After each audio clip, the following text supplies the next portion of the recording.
Shalom Bapak Ibu, Saudaraku yang terkasih, kita kembali merenungkan firman Tuhan. Jangan lupa like dan subscribe. Hari ini kita akan berbicara khusus tentang kalau ada orang yang belum tahu melakukan dosa, apakah orang tersebut tetap mendapatkan hukuman atau free, bebas. Sekarang ada banyak tren mengatakan orang usah belajar nemen-nemen bu, gak usah bu belajar terlalu dalam firman Tuhan, nanti Tuhan tuntut lebih banyak. Jadi kita santai-santai aja menikmati kehidupan. Apa benar begitu? Yuk mari kita gali firman Tuhan pada kesempatan kali ini. Firman Tuhan di dalam Lukas pasal 12 ayat 48. Tetapi barang siapa tidak tahu akan kehendak tuannya dan melakukan apa yang harus mendatangkan pukulan, ia akan menerima sedikit pukulan. Setiap orang yang kepadanya banyak diberi, daripadanya akan banyak dituntut. Dan kepada siapa yang banyak dipercaya, daripadanya lebih banyak lagi dituntut. Ini perihal tentang apa Bapak Ibu Saudaraku? Tentang kewaspadaan, tentang hamba-hamba Tuhan. Bapak Ibu Saudaraku yang terkasih, barang siapa hamba-hamba yang didapati tuannya berjaga-jaga ketika ia datang, aku berkata kepadamu, sesungguhnya ia akan mengikat pinggangnya dan mempersilakan mereka duduk makan, dan ia akan datang melayani mereka. Ini hamba yang siap sedia. Tapi kalau hambanya yang tidak siap sedia, ia akan menerima hukuman tentunya. Tetapi yang kita bahas hari ini adalah pertanyaan yang sering dilontarkan.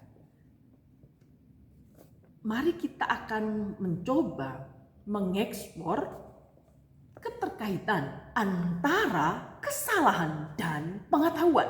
Waduh, ini apa hubungannya ya? Kesalahan dengan pengetahuan. Ada banyak orang bilang, aku nggak tahu kok, maka nggak salah dong kalau saya melakukan. Waduh, susah ini ya kayak gini ya. Apakah seseorang yang tidak mengetahui bahwa tindakannya salah itu dapat dipersalahkan atau tindakannya dibebaskan saja? Nggak apa-apa, orang ngerti kok. Jika jawabannya tidak, apa orang itu perlu diberitahu bahwa tindakannya itu salah? Bukankah banyak orang itu sering ngeyel dalam hidupnya?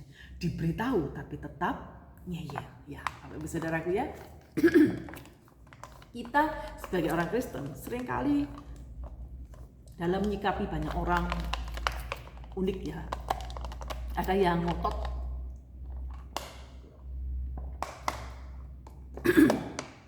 ada yang diberitahu marah, ada yang diberitahu ngambek. Ya, ada banyaklah karakter orang ya Bapak Ibu Saudaraku. Poin ini diungkapkan dengan baik dalam suatu perumpamaan untuk menjawab pertanyaan di atas. Perumpamaan Alkitab tentang hamba-hamba yang tidak taat di dalam Lukas pasal 12 ayat 37 sampai 48. Saya tidak akan bacakan semua, Bapak Ibu Saudaraku bisa membacanya di rumah ya. Perumpamaan ini ditutup dengan sebuah kesimpulan. Adapun hamba yang tahu akan kehendak tuannya tetapi tidak mengadakan persiapan atau tidak melakukan apa yang dikehendaki tuannya, ia akan menerima banyak pukulan. Tetapi barang siapa tidak tahu atas kehendak tuannya dan melakukan apa yang harus mendatangkan pukulan, ia akan menerima sedikit pukulan. Alasan dibalik hal ini juga dijelaskan, setiap orang yang kepadanya banyak diberi, daripadanya akan banyak dituntut pula. Begitu ya Bapak Ibu Saudaraku. Dan kepada siapa yang banyak dipercaya, daripadanya akan lebih banyak dituntut. Ketidaktahuan hanya mengurangi, bukan meniadakan hukuman. Saya ulangi ya. Ketidaktahuan itu tidak membuat orang bebas dari hukuman, tetapi hanya mengurangi, bukan meniadakan hukuman tersebut. Alkitab juga mengajarkan bahwa dalam taraf tertentu semua manusia sebenarnya sudah mengetahui kehendak Allah. Kok bisa? Mari kita akan menggalinya. Jangan ngantuk dulu ya. Mari dengarkan baik-baik firman Tuhan hari ini. Persoalan manusia bukannya tidak tahu loh, tetapi tidak mau tahu. Ada banyak manusia itu cuek, tidak mau peduli segala aturan. Mereka berpikir Allah tidak ada. Mereka berpikir segala peraturan-peraturan yang mengikat itu hal-hal yang sangat konyol di zaman-zaman modern sekarang ini. Roma 1 ayat 18, kepada mereka sudah dinyatakan kebenaran ilahi melalui wahyu umum. Wahyu umum itu seperti apa? Wahyu umum itu melalui ciptaan yang Tuhan sudah ciptakan. Itu sebenarnya manusia bisa mengerti dari ciptaan yang Tuhan berikan ya. Alam semesta dan sebagainya. Terdapat wahyu umum. Kepada mereka sudah ditentukan kebenaran ilahi melalui wahyu umum. Misalnya ciptaan yang dapat dinalar maksudnya. Ya Bapak Ibu Saudaraku. Atau hukum moral dalam hati setiap orang. Permasalahannya mereka tidak mau atau tidak mampu mentaati pengetahuan tersebut. Gitu ya Bapak Ibu Saudaraku. Untuk memperjelas hal ini, ada baiknya kita mengenal dua istilah. Dosa dan pelanggaran. Dosa dan pelanggaran. Dosa itu apa? Merujuk pada segala sesuatu yang bertentangan dengan kehendak Allah tentunya. Allah yang sempurna, kehendak Allah yang sempurna. Dosa merujuk pada segala sesuatu yang bertentangan dengan kehendak Allah yang sempurna adanya. Pelanggaran berarti ketidaksesuaian dengan peraturan, perintah atau larangan tertentu. Ada dua teks Alkitab yang perlu kita singgung dalam hal ini. Misalnya Roma 4 ayat 15 mengajarkan karena hukum Taurat membangkitkan murka Allah. Tetapi di mana ada hukum Taurat, disitulah ada juga pelanggaran. Selanjutnya dikatakan sebab sebelum hukum Taurat itu ada, telah ada dosa di dunia. Tetapi ini ya Bapak Ibu Saudaraku ya, sabar ya, jangan ngantuk dulu ya. Dosa itu tidak diperhitungkan kalau ada hukum Taurat. Nah, dari teks ini terlihat bahwa semua kesalahan adalah dosa. Walaupun tidak semua dosa pantas dikategorikan sebagai pelanggaran. Gitu ya Bapak Ibu ya, saya akan ulang. Roma 5 ayat 13 tadi, dari teks itu terlihat bahwa semua kesalahan itu adalah dosa. Walaupun tidak semua dosa itu pantas dikategorikan sebagai pelanggaran. Ketidakmampuan untuk hidup seturut dengan wahyu Allah bersumber dari natur manusia yang berdosa. Jadi ada wahyu umum dari ciptaan yang Tuhan sudah ciptakan. Kita belajar banyak hal dari alam semesta ini tentunya. Kalau wahyu khusus berarti Allah menyatakan dirinya bagi seluruh umat. Siapa yang mau membuka hati, menerima keselamatan. Jadi seseorang menolak keselamatan sebenarnya bukan mereka tidak tahu, tapi tidak mau tahu. Ada banyak orang, mereka punya pengetahuan tetapi tidak menggunakan pengetahuannya untuk menyelidiki segala sesuatu. Tapi mereka punya pemikiran sendiri. Mereka menolak keselamatan seakan-akan itu hal yang konyol. Memang wahyu khusus. Ya, kita ini menerima wahyu khusus. Ya, kita patut bersyukur kepada Tuhan, tetapi wahyu khusus ini bukan hanya untuk kita, tapi untuk semua orang sebenarnya, bagi mereka yang mau. Dan kalau di dalam Roma mengatakan kalau seseorang mau menerima Yesus, dia akan mendapatkan keselamatan, tapi yang menolak keselamatan akan mendapatkan hukuman. Ini Bapak Ibu Saudaraku, ketidakmampuan untuk hidup seturut dengan wahyu Allah sebenarnya bersumber dari natur manusia yang berdosa. Bapak Ibu Saudaraku, hal yang sama bahkan menimpa mereka yang diberi wahyu khusus tentunya seperti kita ini. Paulus dengan jujur mengungkapkan pengalamannya ya Bapak Ibu Saudaraku ya. Sebab apa yang aku perbuat aku tidak tahu. Karena bukan apa yang aku kehendaki yang aku perbuat tentunya. Tetapi apa Apa yang aku benci itulah yang aku perbuat. Kan heran ya Bapak Ibu Saudaraku ya. Jadi aku perbuat apa yang tidak aku kehendaki. Aku menyetujui, nah seperti Roma 7 ayat 15 sampai 17. Jadi persoalan yang terbesar manusia yang ada di dunia ini bukan karena nggak punya duit Bapak Ibu Saudaraku. Jadi persoalan yang terbesar manusia itu bukanlah ketidaktahuan, kurang pengetahuan dan sebagainya. Itu karena ketidakmampuan. Kalau orang tidak memiliki pengetahuan, cenderung belajar.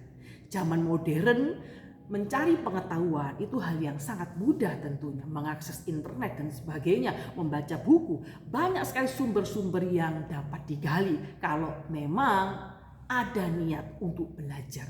Tapi masalah terbesar manusia itu tidak terletak pada kurang hikmat atau mungkin manusia itu bodoh, enggak. Tetapi manusia ini tidak mau tahu, tidak mau peduli.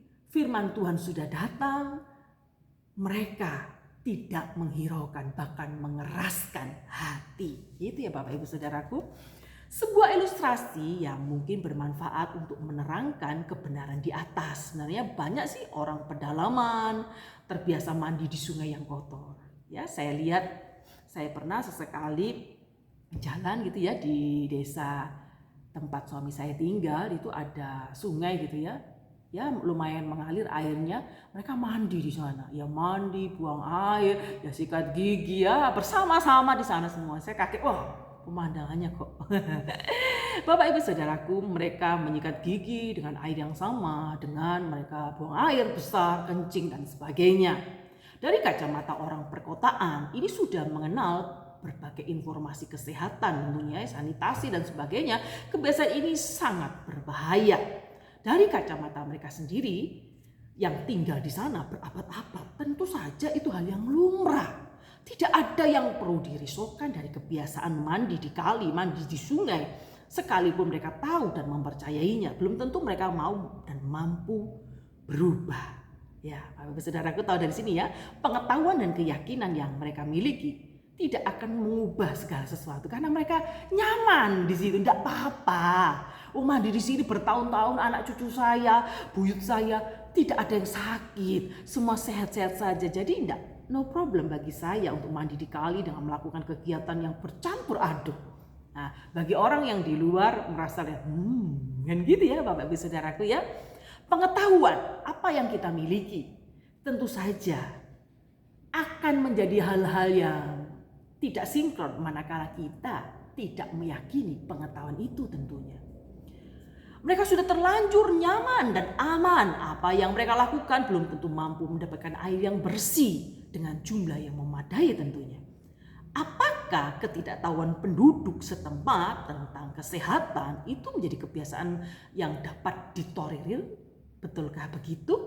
Apakah tindakan mereka dapat dianggap benar hanya gara-gara mereka dapat mengetahui apa yang ideal? Bapak Ibu Saudaraku, mari kita menyingkapi. Tentu saja tidak, bukan? Demikian pula dengan dosa dan pengetahuan kita. Apa saja yang tidak sesuai dengan kehendak Tuhan tentunya. Allah yang sempurna, pokoknya segala sesuatu yang tidak sesuai dengan kehendak Allah yang sempurna itu dosa.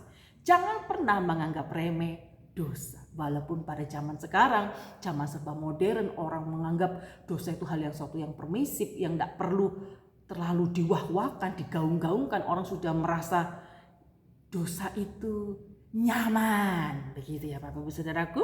Walaupun tidak semua dosa disebut pelanggaran, bagi mereka yang tahu kesalahan mereka itu tergolong dosa sekaligus pelanggaran. Dalam keadilan Allah yang sempurna, bagi mereka yang tahu mempertimbangkan ketidaktahuan seseorang, yang tidak tahu akan menerima hukuman lebih ringan, tetapi tetap tidak meniadakan hukum sama sekali. Yang tidak tahu tetap dihukum. Ya, Bapak Ibu Saudaraku, Anda menjadi orang Kristen bertahun-tahun tentunya. Jangan sampai Anda mempunyai pengetahuan tentang firman Tuhan tidak mendalam. Mungkin Anda berpikir nanti kalau tahu terlalu mendalam, Tuhan banyak menuntut kita. Tapi Bapak Ibu Saudaraku perlu pikirkan bahwa Seseorang bertumbuh itu berproses dari hari ke hari, dari kemuliaan ke kemuliaan, dari hari ke hari Allah menuntun Anda.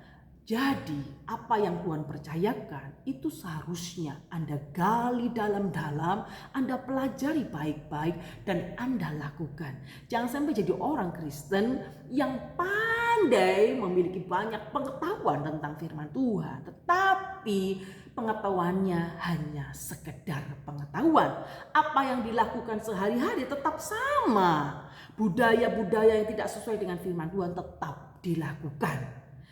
Seringkali kita menganggap firman Tuhan hanya pengetahuan saja, bukan menjadi gaya hidup. Bapak Ibu Saudaraku, ingat, seseorang yang tidak tahu bukan berarti dia tidak mendapatkan hukuman. Seseorang mendengar berita keselamatan, tapi orang itu berusaha menebalkan hatinya dan mengeraskan hatinya, menutup telinganya, tidak mau mendengar atau mendengar tapi sambil lalu Anda berpikir Anda bebas dari hukuman. Anda salah. Seseorang yang tidak menerima keselamatan, yang ada di akhir zaman, di hari penghakiman, dia akan mendapatkan penghukuman. Bapak Ibu Saudaraku yang terkasih, kita yang menerima wahyu khusus patut bersyukur kepada Tuhan. Biarlah kita belajar hidup di dalam Kristus. Hidup di dalam Kristus setiap hari. Milikilah karakter Kristus sehingga apa yang kita perbuat tidak mendatangkan hukuman, tetapi mendatangkan kebajikan, kemurahan, bahkan menuntun orang datang kepada Tuhan. Jadi tidak ada alasan ya kalau Anda jadi orang Kristen bertahun-tahun tapi Anda malas membaca firman Tuhan, malas menggali firman Tuhan, malas untuk melayani pekerjaan Tuhan. Pekerjaan Tuhan pun butuh pengetahuan. Pengetahuan pun butuh untuk kita hidupi Injil itu sehingga karakter Kristus itu tinggal di dalam diri kita. Jadi kita bukan jadi orang yang hanya apal firman Tuhan seperti ahli Taurat, tetapi kita menjadi pelaku firman Tuhan. Memang kita tidak sempurna, tetapi percayalah dari hari ke hari Anda berjuang menghidupi Injil walaupun susah, jatuh bangun, tapi bukan berkubang dalam dosa. Tuhan Yesus memberkati kita semuanya. God bless you.